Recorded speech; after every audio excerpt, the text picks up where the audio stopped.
Empire, सबसे पहले हमने बात की यहाँ पर हिंदू कुश माउंटेन। हिंदू कुश माउंटेन से होते हुए हमारे इंडिया के अंदर एंटर करते हैं एक ग्रीक इन्वेडर जिनका नाम होता है अलेक्जेंडर। यानी कि अलेक्जेंडर इंडिया में आता है हिंदू कुश माउंटेन को क्रॉस करके ग्रीक से। जब वो इंडिया के अंदर एंटर करता है ना, तो वहां पर वो मिलता है एक ऐसे किंगडम से जिसका नाम था तक्षशिला। तक्षशिला जिसका दुश्मन है पोरस।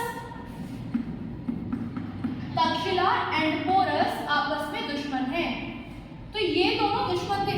अब अलेक्जेंडर का जो मेन मोटिव था वो ये था कि मुझे इंडिया के ऊपर कब्जा करना है। उसके लिए अलेक्जेंडर ने हाथ मिलाया तक्षशिला से। तक्षशिला ने कहा ठीक है, मैं हाथ मिलाने को तैयार हूँ, लेकिन आप क्या करो, आप पोरस से मेरा बदला ले लो, मेरे लिए लड़ाई कर लो। उन्होंने बोला ठीक है। अब पोरस को अलेक्जेंडर ने हरा दिया और पोरस का किंगडम हो गया अलेक्जेंडर। बेसिकली कब्जा करते करते इंडस रिवर के पास पहुंच जाता है। वो इसी तरह से अपना कंटिन्यू बढ़ता रहता है। जब वो पहुंचते हैं लाहौर की तरफ, तो आगे जब पहुंचते हैं तो लाहौर में आके उसके सैनिक बोलते हैं अब बस, हम थक गए भाई, अब हमें नहीं जाना, अब हमने युद्ध नहीं करना, कोई लड़ाई नहीं करनी, बहुत टाइम से हम लड़ रहे हैं, अब ये चीजें खत्म करो, हमें कोई लड़ाई नहीं करनी, अब हम थक गए। तो अलेक्जेंडर वापस से चला जाता है ग्रीक को, यानी कि ये वापस से ग्रीक चला गया। अब क्योंकि अलेक्जेंडर का राज्य है तो किसी को तो सौंपना है भाई, इसने सौंप दिया ये राज्य सेल्यूकस निकेटर। इसने बोला कि ठीक है, इसका जनरल था, अब तुम जो है इस राज्य को संभालो, इस पूरा किंगडम जो भी हमारा किंगडम है ये तुम्हारे अंडर है। सेल्यूकस निकेटर बन जाता है। अब तक्षशिला का जो राजा, मतलब एक प्रोफेसर होता है, आपने नेम सुना होगा तक्षशिला यूनिवर्सिटी, जो कि फेमस यूनिवर्सिटी हमारी रह चुकी है। तो तक्षशिला यूनिवर्सिटी के एक प्रोफेसर होते हैं जो कि जिनका नाम होता है चाणक्य। अब चाणक्य क्या करते हैं, चाणक्य डिफरेंट लीडर्स के पास जाते हैं, वो अलग अलग किंगडम के पास जाते हैं और बोलते हैं, उनसे मदद मांगते हैं। तो सबसे बड़ा किंगडम उस टाइम पे था मगध। मगध किंगडम सबसे बड़ा था, जो कि डिफरेंट पार्ट्स में बढ़ जाता है, और उसमें से एक पार्ट आता है हमारा नंदा, जिसके किंग होते हैं धनंदा। अब ये इनसे मदद मांगने जाते हैं। चाणक्य जो है वो डिफरेंट जगह घूम रहे थे, तो वो इनके पास भी पहुंचते हैं, बोलते हैं भाई हमें मदद चाहिए। क्यों चाहिए मदद? क्योंकि कोई बाहर से आके हमारे ही देश पे कब्जा करे तो ये कहाँ तक सही है। आपके घर पे कोई आए और आपके घर पे कब्जा करने लगे तो क्या ये राइट है? ये राइट नहीं है। इसीलिए चाणक्य की चाहते थे कि हम अलेक्जेंडर को वापस भेजें। धनंदा ने कर दिया मना, मुझे कोई मदद नहीं करनी, हम कोई इंटरेस्टेड नहीं है, हम मदद नहीं करेंगे। ऐसे में चाणक्य को ये बात फील हो गई। उन्होंने बोला कि अब मैं एक ऐसा किंगडम तैयार करूंगा जो बहुत पावरफुल होगा।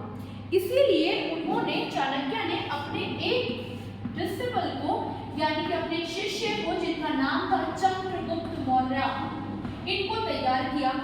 इनको इन्होंने इकोनॉमिक्स की, यानी कि अर्थशास्त्र की और वेपन्स वगैरह की, हथियारों की पूरी नॉलेज दे दी, पूरे वॉर की नॉलेज दे दी कि किस तरह से लड़ना है, क्या करना है, और चंद्रगुप्त मौर्य को बना दिया पावरफुल।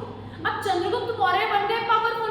इन्होंने नंदा डायनेस्टी को बीट करते हुए वहां के राजा बन गए। मगध पूरा इनके कंट्रोल में आ गया चंद्रगुप्त मौर्य के। अब चंद्रगुप्त मौर्य के लिए जो पहली चुनौती थी वो थी सेल्यूकस निकेटर, क्योंकि सेल्यूकस निकेटर को भगाना है भाई, हमने तो वहां पर भगाने आए हैं हम, इसलिए हम पावरफुल हुए हैं। तो ये दोनों आपस में लड़ने के लिए जाते हैं।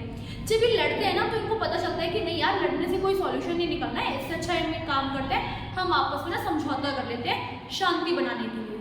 डिसीजन क्या होता है कि जो हमारी इंडस रिवर है, इंडस के वेस्ट में, वेस्ट यानी कि पाकिस्तान अफगानिस्तान वाला एरिया जो पहले इंडिया का ही था, वो वाला एरिया सेल्यूकस निकेटर का रहेगा। और इस साइड यानी कि ईस्ट साइड में जो इंडस का ईस्ट होगा वो होगा इंडिया का रीजन, यानी कि चंद्रगुप्त मौर्य का रीजन होगा। तो ये रीजन हो गया चंद्रगुप्त मौर्य का। चंद्रगुप्त ने इस तरह से अपनी जो है फिर शांति से उस पूरे राज्य को चलाया। चंद्रगुप्त मौर्य की जो पॉलिसीज थी वो बहुत अच्छी थी। क्यों थी? क्योंकि उनका प्रोफेसर ही चाणक्य था।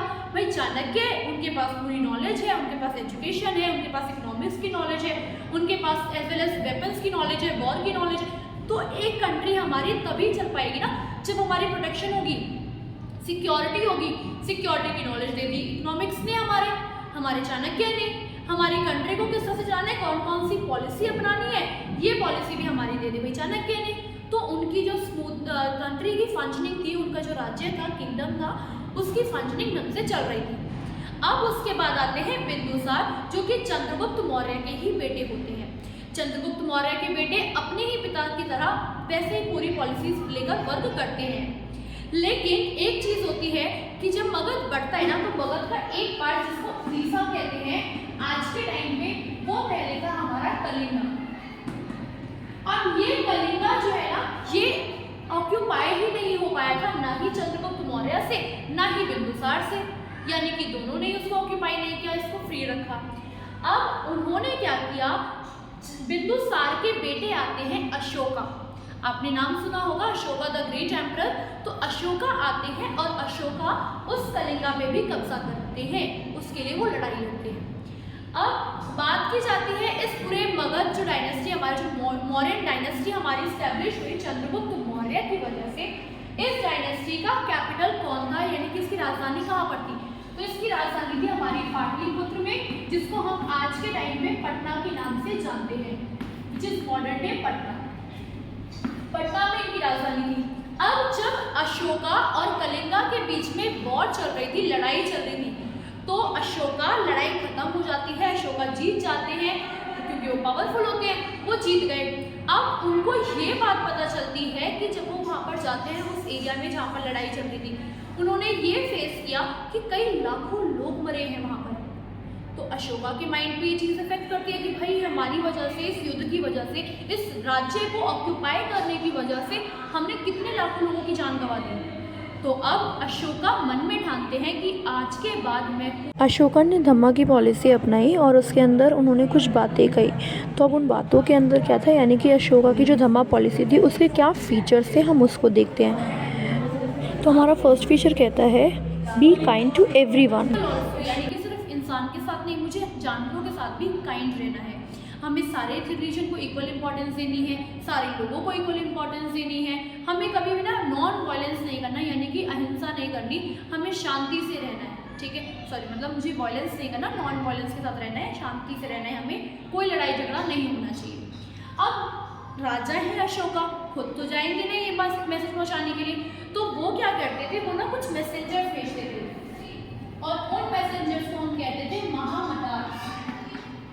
आपने सुना होगा जब भी कोई राजा का मैसेज पहुंचता था ना, तो वो आता था, गांव में आता था और गांव में खड़ा होकर बोलता था सुनो सुनो सुनो।